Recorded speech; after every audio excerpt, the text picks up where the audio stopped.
Hello everyone, hope you are doing really great and you are having awesome Mondays. Welcome to Mindshift Mondays with Mayank, video number 2. So this is a very short video with a small implementable tips जो आपको आपके processes को optimise करने में help करे। Last time हमने decide किया था कि हम टोटल प्रोसेसेस को जो आपके बिजनेस में चल रहे हैं उसको एक पीस ऑफ पेपर पे लिस्ट डाउन करेंगे।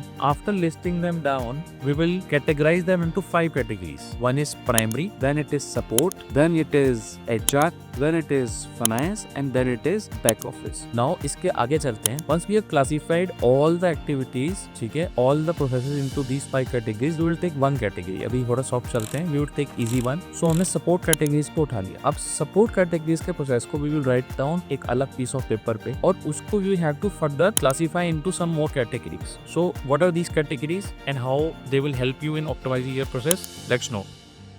So first of all, you will find some processes which are जबरदस्त के लिए बने हुए हैं. They are not providing you any return in terms of time saving or easiness. तो जहाँ पे time saving और easiness नहीं हो रहा उस प्रोसेस को हटा देना है, at least from your perspective. उसको टीम फॉलो कर रही है, टीम फॉलो कर रही है, that is fine. But you don't have to look at it. इससे क्या है, आपकी overwhelm situation कम होती है because आपके पास monitoring क्या चीजें कम हो जाती है. Number 2.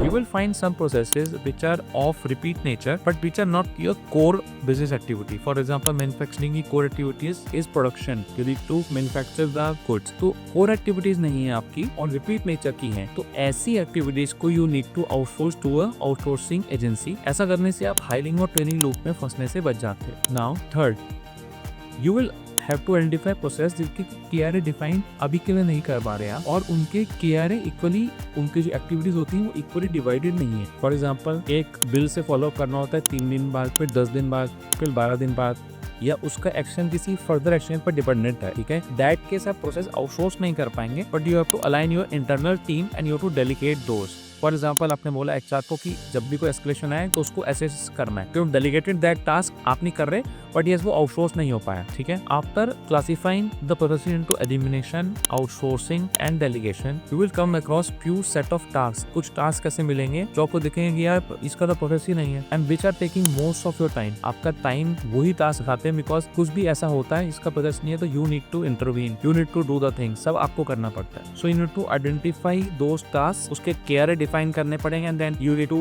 make a structured process for that. That will take a lot of your time in future. And फिर टोटल प्रोसेस को जो आपने 4 कैटेगरी में डिवाइड कर दिया उसके बाद भी अगर कुछ बच जाता है, that is number 5, that is you have to do it. So अभी क्या हो रहा है, we are involving all those tasks. अब now हम एक एक करके eliminate, outsource, delegate and system state करके हम लोग 4 चीजों से फ्री हो जाते हैं and you will be left with doing this. This is your quote. This will help in your growth to your business vision. ठीक है, so this will reduce your overwhelmed situation from here to here. जब आपका सिर्फ इतना काम होगा और इतने को एंटरिंग होगी तो जो बचा हुआ टाइम होगा ऑब्वियसली यू विल बी, उस टाइम को आप लगाना चाहोगे अपनी ग्रोथ में, अपने बिजनेस विजन को अचीव करके. सो गाइस, फटाफट से ये चीज अपने बिजनेस में अप्लाई करो और उसके रिजल्ट देखो. And if you get any good results, do write to us through comment, through mail, through call. We will be really happy to know कि आपको अच्छे रिजल्ट्स मिल रहे हैं. And in the video number 3 we will be talking more about कैसे हम आपका sales और रेवेन्यू इंक्रीज कर सकते हैं with the existing structure or existing clientage. So stay tuned for the video number 3 of Mindshift Mondays. Till then, have a happy week ahead. Thank you.